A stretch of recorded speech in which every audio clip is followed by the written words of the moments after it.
Olá, muito boa noite. Quantos de vocês se lembram do período da infância? Das brincadeiras com bola, carrinhos, figurinhas, bonecas, jogos educativos, brincadeiras com corda, dos brinquedos de madeira, das rodas e jogos como amarelinha e queimada. Pois saiba que a maioria das crianças de hoje nunca teve o prazer de participar de nenhuma dessas brincadeiras. Muitas só se sentem realizadas e felizes se estiverem diante de um computador ou com o celular nas mãos e acesso à internet a qualquer hora do dia e da noite. Muitos adolescentes sequer têm interesse em sair do quarto. Mas não é bom ter o filho ou a filha em casa do que na rua? Será que é saudável uma criança de 4 anos brincar com o celular? Durante quantas horas um adolescente deve navegar pela internet? Como os pais podem controlar esse tempo? Mas qual o perigo, Eliana? O ponto de vista deste sábado põe em discussão o tema o risco da internet para as crianças. No mês passado, o jogo Baleia Azul assustou muita gente em todo o país. Mas será que não existem outros aplicativos e jogos que despertam competição e violência? Nossos convidados desse sábado são o delegado da DPCA em Paulista, Jorge Ferreira, e o psiquiatra Tiago Queiroz Cardoso.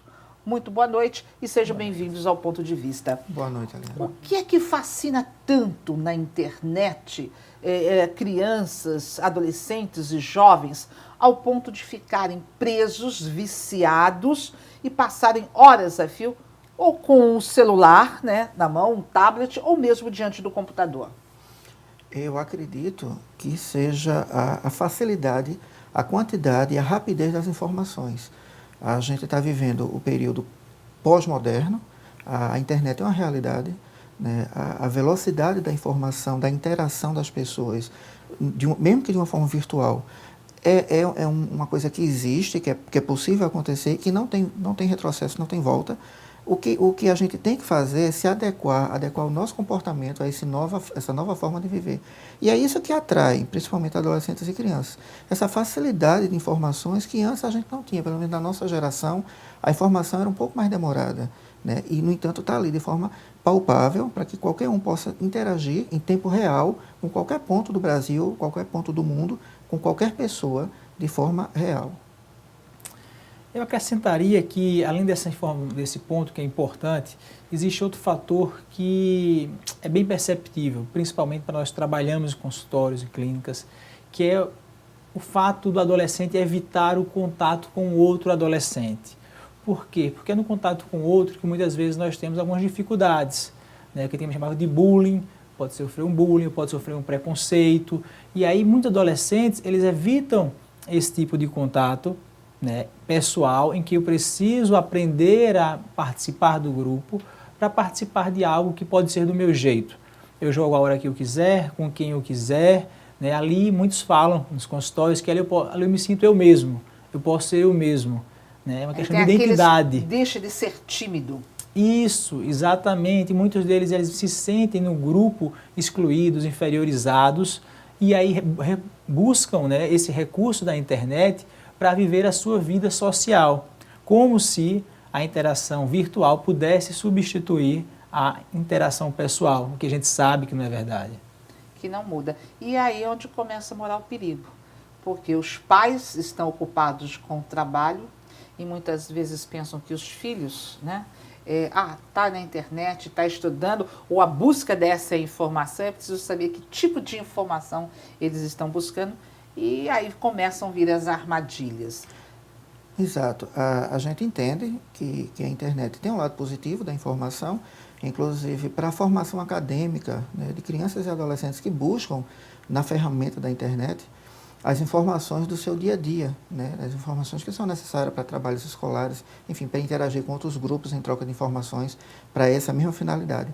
No entanto, é um mundo desconhecido, porque ali você entra em contato com toda uma gama de pessoas que você, na vida real, na vida interpessoal, você não tem esse contato. Então, eu acho que é chegada a hora da gente participar mais desse contato, porque enquanto trabalhamos, nós adultos trabalhamos, e nossos filhos, sobrinhos e netos estão dentro de casa, ou no colégio, no ambiente escolar, ou no ambiente doméstico, interagindo com outras pessoas, eles estão viajando num mundo onde nós não temos acesso nesse exato momento. E é perigoso. Um mundo onde muita gente mente, né? Verdade. Nem sempre aquilo que você está falando ou a informação que você está recebendo, dependendo com quem você conversa, é verdadeira. Essa é a grande questão, e às vezes não é nem só a mentira intencional, mas quando você para pensar, aquilo que é postado nas redes sociais, né, o Facebook ou o Instagram, alguma dessas coisas nesse sentido, é uma parte da vida do indivíduo. Você não mostra toda a sua vida. E aquela parte, em geral, é a melhor parte. E às vezes algumas pessoas vendo aquilo assumem como pessoas que estão muito felizes, que estão sempre muito bem, e você se sente nas suas mazelas interiores, digamos, seus problemas, dificuldades, inferiorizado em relação àquilo. Então, muitas vezes esse mundo virtual, como ele falou que a gente não sabe, né, acaba sendo esse recurso de pessoas para buscar viver uma para-realidade. A fantasia. Uma fantasia.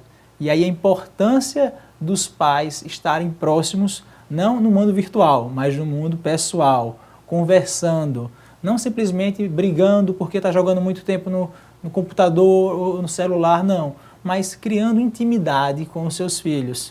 Muitos pais querem dizer, não, controlar, né, a quantidade que deve ser controlada, sim, mas se não houver conversa, fica a ideia de ser uma repressão. Ele não vai entender aquilo como algo que faz parte do processo. Tem que deixar de ser um pouco assim mãe e pai para tentar ser amigo ou amiga, mas sabendo que se trata de mãe e filha, né? Pai e filho. É porque esse controle que ele falou, eu entendo também como é necessário, mas tem que ter um controle com qualidade. Não basta simplesmente, porque a negativa, para quem quer que seja, não só criança e adolescente, é sempre uma coisa que não é bem aceita, né? Eu não vou aceitar bem quando uma pessoa me nega alguma coisa que eu tenho muita vontade de ter ou de fazer, ou de ter acesso.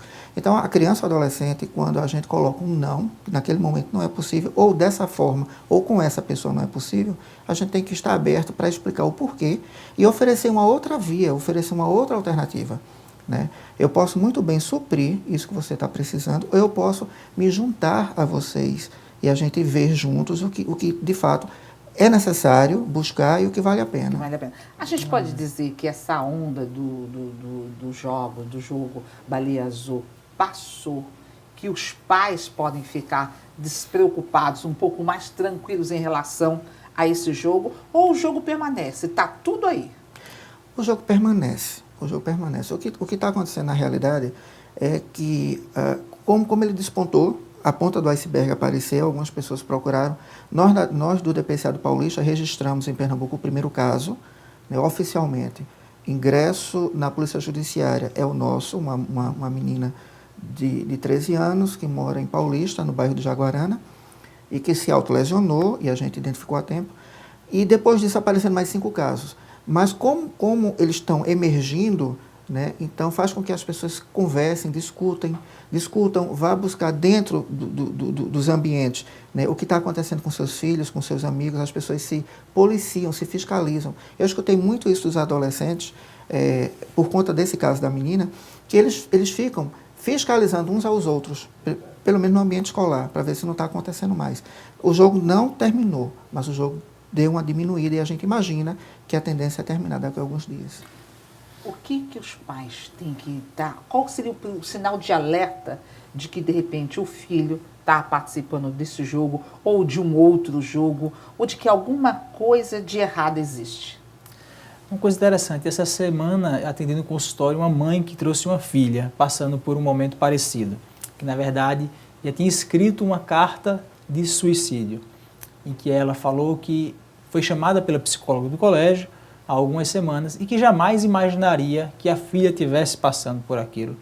E quando se identifica o comportamento, o que houve nela, é algo que poderia ter sido identificado pela mãe, né? Não é que seja uma culpa, mas às vezes é mesmo a questão da desinformação. Então, a sua pergunta é muito válida. Quais sinais poderiam ser, né, vistos em adolescentes para que se pudesse identificar o início desse processo? Como ele mesmo falou, o jogo Baleia Azul ainda existe, mas vão vir outros, e antes mesmo dele, crianças e adolescentes estão se automutilando, estão com ideação suicida.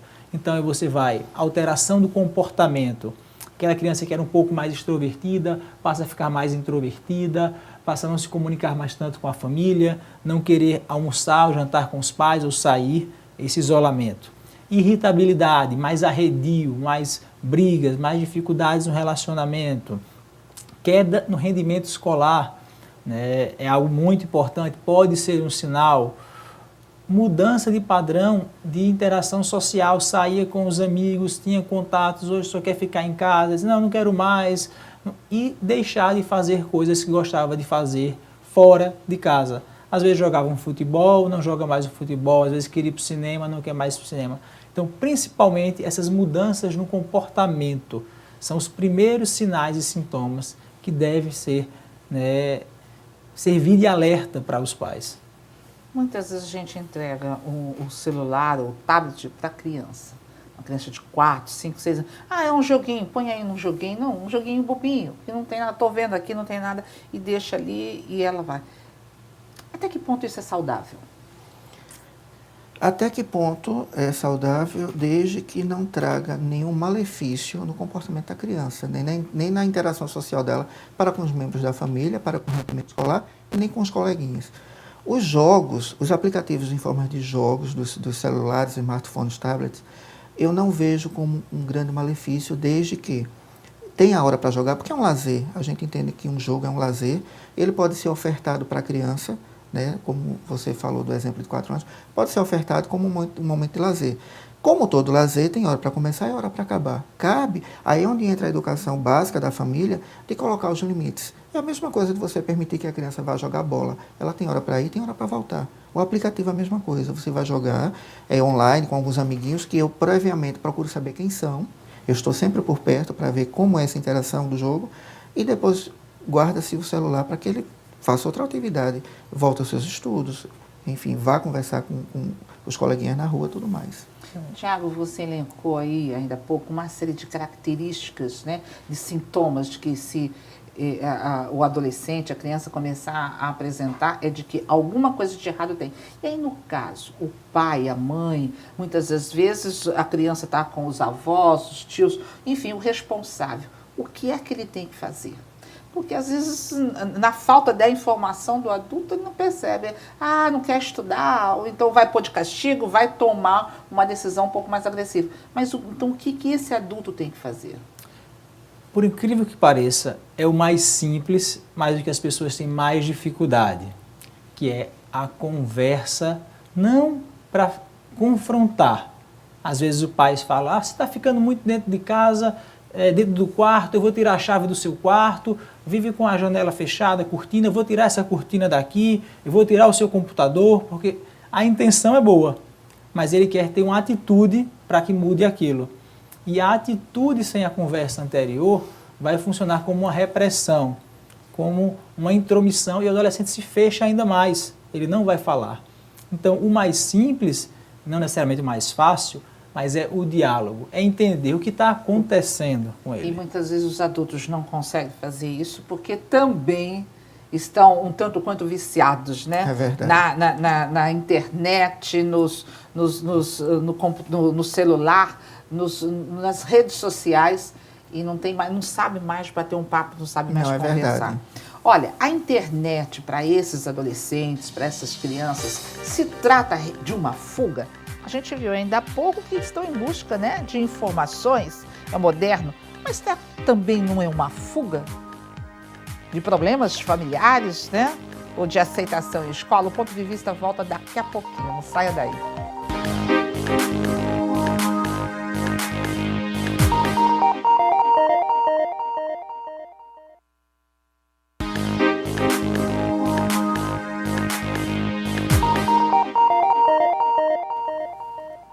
O risco da internet para as crianças, esse é o tema do ponto de vista desse sábado. Aqui ao meu lado eu recebo o delegado da DPCA em Paulista, Jorge Ferreira, e o psiquiatra Tiago Queiroz Cardoso.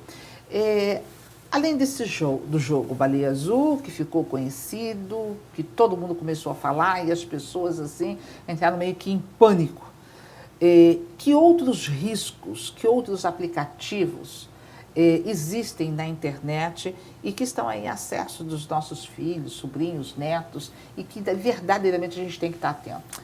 Eu ainda acredito que os maiores problemas vêm dos aplicativos mais comuns. Então, o Facebook, o Instagram, as redes sociais ainda são a maior fonte de problemas, porque é onde as pessoas têm exposto a sua intimidade, né? E é onde elas expõem, às vezes, sentimentos ou imagens do seu próprio corpo, que acaba gerando uma repercussão, né, diferente daquela imaginada. Então, é uma foto que alguém comenta, faz um comentário negativo e que afeta o indivíduo, ou um comentário positivo atraindo olhares de pessoas mal intencionadas, de repente para um adolescente de 14, 15 anos, fotos de repente de peças íntimas, algo que possa despertar interesse de pessoas, na verdade, que estão mal intencionadas em relação a isso, né? E aí você começa a ter contatos com pessoas que se fingem, né, ser boas pessoas, ser amigos, pessoas que usam perfis falsos na internet para atrair, então homens usando perfil de adolescente para entrar em contato com essas meninas, né, ou meninos da mesma forma. Então, as principais redes sociais de interação ainda são a maior fonte de problemas nesse sentido. Porque, complementando a fala dele, eu concordo, até porque a gente entende que as redes sociais primárias, as básicas, que é justamente o Facebook, o Instagram, elas são nascedouros de outros aplicativos. O aplicativo da Baleia Azul, na realidade, ele foi disseminado, né? Esse aplicativo Baleia Azul, esse jogo, ele é instalado dentro de um aplicativo russo, chamado VK, só que ele foi disseminado na rede social, no Facebook. Foi no Facebook que os primeiros adeptos começaram a lançar sinais para captar pessoas que tinham o mesmo interesse ou que estavam na mesma vibração, né, desse jogo. Então, assim, tem que ter muita atenção, porque mesmo que o Facebook seja uma rede social onde todas as pessoas de todas as faixas etárias e todas as condições sociais expõem um pouco da sua vida, ou até muito da sua vida, com fotos, enfim, informações, telefones, a gente tem que ficar atento que mesmo sendo tão social assim, ela é perigosa, porque ela começa a embutir elementos. A gente tem um exemplo aí até do Estado Islâmico que faz captação de jovens, né, através da rede social Facebook. Vários brasileiros entraram em contato com o Estado Islâmico através do Facebook. Então, o aplicativo, do mesmo jeito a Baleia Azul, começou a captar essas pessoas dentro do chat, para ser mais sincero, o chat, o bate-papo do Facebook. É o risco, é onde mora o perigo. É onde mora o perigo. Tem que estar atento. A gente não vai dizer que as crianças ou adolescentes não tenham acesso a uma rede social. Mas, assim, tem pais que permitem até que os filhos tenham uma página no Facebook. As crianças. Eu sou contra, Eliana, vou ser sincero, eu sou contra. Eu entendo que o universo da criança não permite uma rede social como um meio de diversão para ela. Eu acho que tem uma certa faixa de idade que não há necessidade de que ela interaja com outras pessoas de forma cibernética, uma rede social. Ela tem mais coisas a fazer.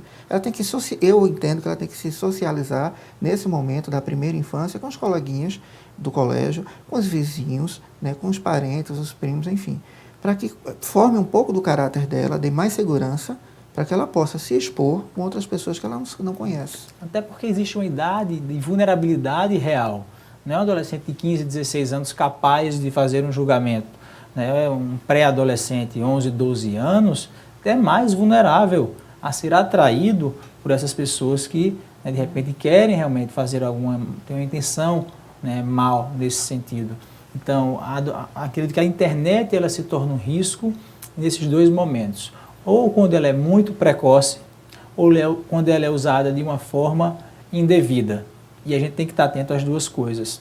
O pai que autoriza o seu filho a utilizar antes, aí de volta da adolescência, antes dos 15, 16 anos, ele tem que entender que de alguma forma é um risco para o filho dele. Não é questão só de proibir ou não. Ele vai ter que entender, se for a proibição, ok, aquilo é. Se não for, ele tem que estar atento, ele é corresponsável por aquilo.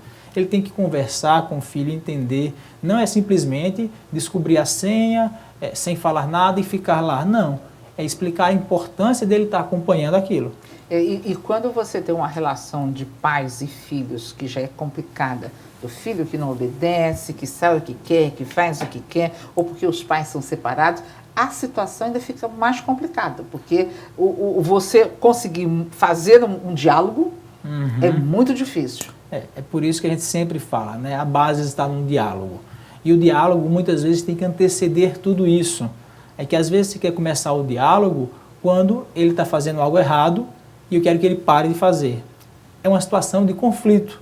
Então, iniciar conflitos, iniciar diálogos em situações de conflitos é mais difícil mesmo. Que pode se transformar numa disputa. Vou ver quem é que manda mais, quem tem mais poder. Que muitas vezes gera o distanciamento. E aí onde o perigo aumenta. Aquilo que a intenção era melhorar, você acaba piorando. Porque no distanciamento, aí ele vai...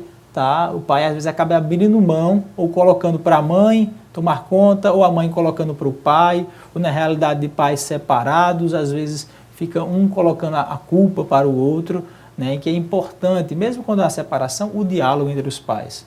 Né? Os dois têm a mesma intenção, né, que é de cuidar do filho. Jorge, em termos de investigação policial, de saber da origem à partida, é um trabalho quase que impossível? É um trabalho difícil, quase que impossível, talvez eu não concorde. É possível sim, por quê? Porque tudo está registrado, né? Tem o outro lado da moeda que facilita muito o trabalho da Polícia Judiciária. Tudo que acontece no mundo cibernético, né, no mundo da internet, está registrado. Nós temos todos os IPs das máquinas, tanto as emissárias como as recebedoras, as intermediárias. Desse aplicativo, desse jogo Baleia Azul, as pessoas que se autodenominam curadores, que seriam os organizadores, os que dão ordens, a gente já quebrou alguns sigilos, né? A gente já tem o CPF de alguns deles, a gente já detectou pessoas do interior de Minas Gerais, do interior de Rio de Janeiro e da capital da Bahia, Salvador. Então, assim, não é tão difícil, é demorado, porque é por isso que a gente também, nessa situação, nessa investigação, a gente lança a mão de um dossiê para a Polícia Federal, porque como é um crime que extrapola as fronteiras do Estado e a Polícia Judiciária, ela é estadual, né, então tem situação que extrapola, então eu tenho que ter o cuidado de colocar isso para a Polícia Federal, que tem a investigação, é assegurada em todo o âmbito federal. E o que poderá acontecer com essas pessoas? Eliana, a gente vê uma gama de crimes sendo praticados, desde a simples ameaça, né, como a lesão corporal, como a indução ao suicídio. Uma pessoa, até um repórter uma vez perguntou, mas lesão corporal, se é ele, o adolescente que está se lesionando? Sim, é o adolescente. Mas ele foi induzido. Exatamente, ele foi induzido, ele foi forçado, ele foi trabalhado no medo, que é o elemento, é o combustível desse jogo, né, ele foi trabalhado no medo para que ele faça aquilo, né, como uma das atividades do jogo ou como uma punição por não ter aceito. No caso dessa menina que nós trabalhamos o caso, essa questão de se autolesionar no braço foi porque ela se recusou a uma outra tarefa e ela recebeu essa missão de se autolesionar como forma de punição. Agora, ela como está tão fragilizada, ela recebe uma missão, você faz se você quer, mas em função do estado psíquico dela, ela vai fazer. Isso, né? E a automutilação, que muita gente não entende, como é que um adolescente se corta? Como é que ele provoca dor a si mesmo? Né? E a grande questão é que ele substitui a dor psíquica, a angústia, por uma dor física. É a forma que ele encontra de lidar com aquele sofrimento que ele está passando. Então, é sempre por isso que eu falo a importância do diálogo, porque é a forma mais simples de eu lidar com o sofrimento. Se eu encontro no meu pai ou nos meus amigos, é a importância da relação pessoal, né, ou uma professora, se eu encontro em alguém uma abertura para eu compartilhar aquela angústia, já é o primeiro passo de lidar com aquela dor de outra forma. Porque se cortar é a forma impulsiva de lidar com o sofrimento que eu não consigo trabalhar de outra forma, em outra esfera. Essa semana ainda saiu, da mesma forma pelas redes sociais, que esse mesmo grupo estaria divulgando, agindo de uma maneira diferente, querendo contaminar as pessoas com o vírus. e que estariam fazendo exames de sangue, de diabetes nas pessoas, se passando por médicos e enfermeiros na rua. Quer dizer, já começa uma série de mensagens circulando pelas redes sociais e que de repente você fica sem saber se isso é verdade, se não é, se faz parte do jogo. É um terrorismo psicológico. Jovens nessa situação que não chegaram de fato a cometer o suicídio, tem como recuperá-los? Tem sim. Jovens que estão passando, adolescentes e crianças estão passando por esse tipo de sofrimento. O primeiro passo é o pai identificar que existe aquilo. A segunda questão é que a gente falou, é do diálogo, é de entender. Mas muitas vezes o terceiro passo é o fundamental, que é levar até um profissional capacitado, buscar ajuda médica, ajuda com um psicólogo, né, ir até a escola para entender melhor o que está acontecendo, mas buscar ajuda de um profissional, porque muitas vezes mesmo o pai bem intencionado, mesmo tendo um diálogo, aquele sofrimento é patológico e precisa de tratamento. Isso precisa ficar claro, porque ainda existe um estigma, psicólogo, psiquiatra, como coisa de louco, e não é. É para pessoas que estão em sofrimento psíquico e precisam de tratamento. Olha, gente, o recado está dado. Vamos ficar atentos aos nossos filhos, netos, sobrinhos, filhos dos amigos. Tudo pode acontecer, né? E até mesmo dentro da nossa casa. O Ponto de Vista está terminando. No próximo sábado estaremos de volta às 6:50 da noite e você pode participar dando sua opinião, enviando sugestões de temas. Para rever o programa de hoje, acesse o site www.tvtribunape.com.br ou deixe o seu recado em facebook.com/programa Ponto de Vista. Uma ótima noite, um excelente domingo. Aproveitem, tomara que faça sol e até a semana que vem.